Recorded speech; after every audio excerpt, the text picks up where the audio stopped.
पुण्यातील दीनानाथ रुग्णालयाच्या मुजोरीमुळे गर्भवती महिलेचा मृत्यू झाल्याचा आरोप। रुग्णालयाबाहेर ठाकरे आणि शिंदेंच्या शिवसेनेचं आंदोलन, चिल्लर फेकत शिंदेंच्या कार्यकर्त्यांकडून निषेध।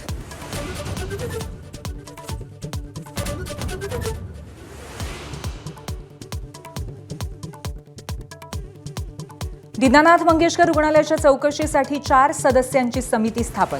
गर्भवतीच्या मृत्यूप्रकरणी आरोग्यमंत्री प्रकाश आंबेडकर यांच्या आरोग्य उपसंचालकांना सूचना।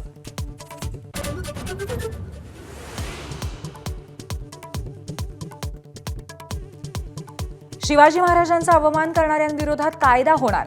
गृहमंत्री शहांच्या उपस्थितीत रायगडावरती मुख्यमंत्री करणार घोषणा। खासदार उदयनराजेंची माहिती।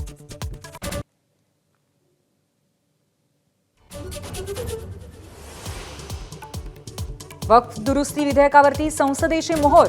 लोकसभेनंतर राज्यसभेतही मंजुरी। 12 तासांच्या चर्चेनंतर समर्थनात 128 तर विरोधामध्ये 95 मतं। राष्ट्रपतींच्या स्वाक्षरीनंतर कायद्यात रूपांतर।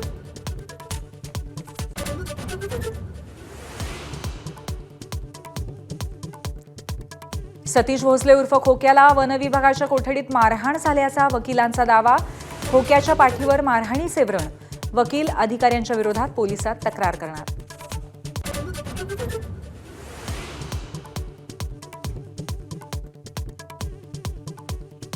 नांदेडच्या आलेगाव शिवारामध्ये ट्रॅक्टर विहिरीत कोसळून भीषण अपघात।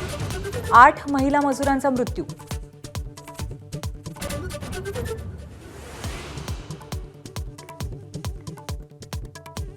प्राध्यापक आनंद तेलतुंबडेंना परदेशात जाऊ देण्यास एनआयएचा विरोध। देशविरोधी कारवायांमध्ये तेलतुंबडेंचा सहभाग। परदेशात गेल्यास तेलतुंबडे परत येण्याची शक्यता कमी, एनआयएचा दावा।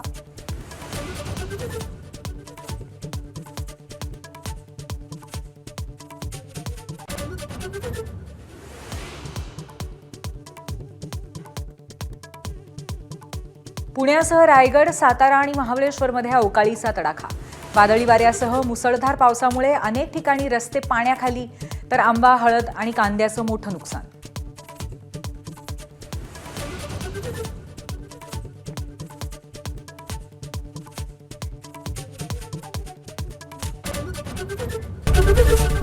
एबीपी माझा, उघडा डोळे बघा नीट।